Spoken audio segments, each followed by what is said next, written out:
यदि आप माता पिता हैं, माता मानव की जननी है, अतः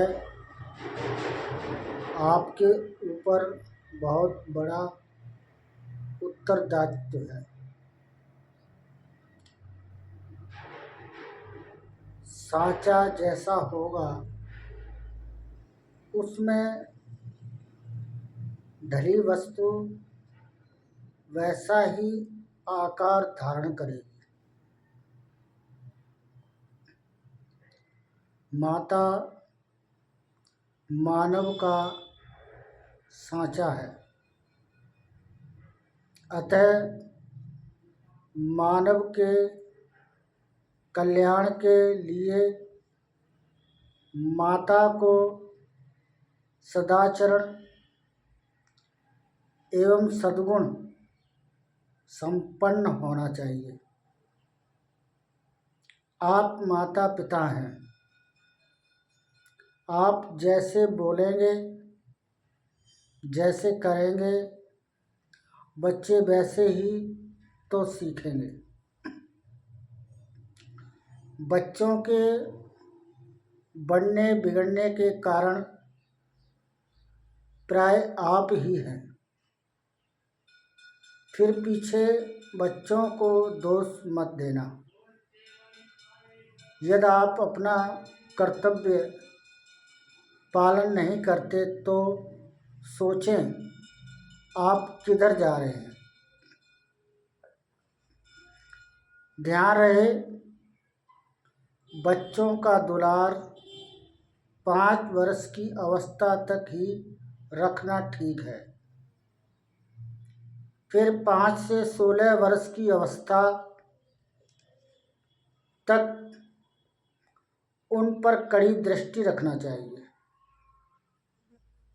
वे कोई बुराई ना करने पाएं। यदि इस अवस्था में बच्चों का अधिक दुलार करेंगे तो वे बिना खराब हुए नहीं रहेंगे। बच्चों पर कड़ी दृष्टि रखने का तात्पर्य यह ना समझ लेना चाहिए कि उनको गाली या मार दी जाए। नहीं, सावधान, गाली मार से बच्चे पतित, गब्बू तथा कुकर्मी हो जाएंगे। केवल उनकी गतिविधि को देखते रहें। ये कोई खोटा कर्म ना करने पाएं। किसी गलती पर कोमलता तथा गंभीरता से समझाकर उन्हें ठीक मार्ग पर लाओ। आवश्यकता पड़ने पर थोड़ा डांट सकते हो, परंतु अपशब्द भूलकर न निकालना चाहिए। ध्यान रहे,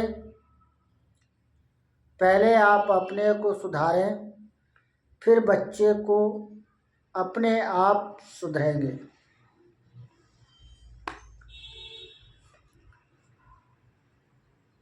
आप में ब्रह्मचारी का पालन नहीं है। जो मुख्य वस्तु है, बच्चों के किशोर तथा युवा ही हो जाने पर भी उनके सामने आप लोग विषय लोलुप बने हैं। फिर बच्चों पर इसका कैसा बुरा प्रभाव पड़ेगा, यह स्पष्ट है।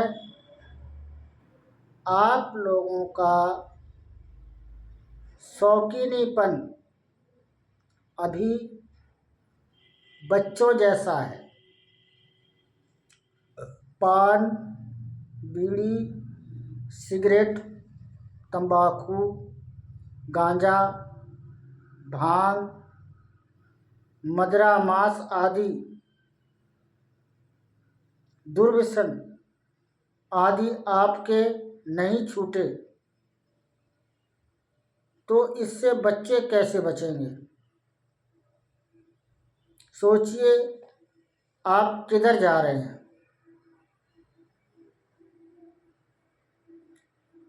ईर्ष्या,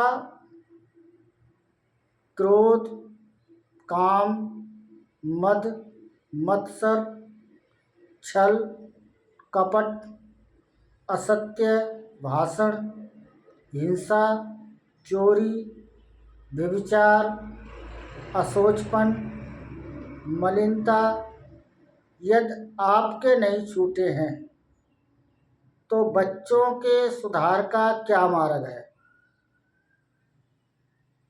क्या आप यह नहीं जानते कि बच्चों को शिक्षा पाने के लिए आपका घर ही मुख्य पाठशाला है, अथवा बच्चे जहाँ रहते हैं वहाँ का वातावरण ही उनके भविष्य जीवन का अर्चित रूप से निर्माण करता है। ध्यान रहे, आपका रोज रोज नाच, नाटक तथा सिनेमा देखना होता है। कलम में आपका नंबर आगे रहता है।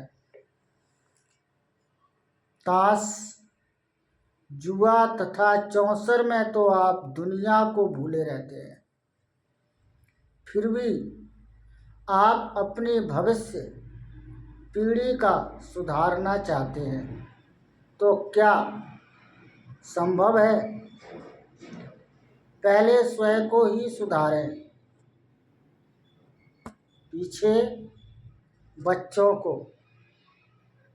दोष न देना कि लड़के कलयुगियों निकले।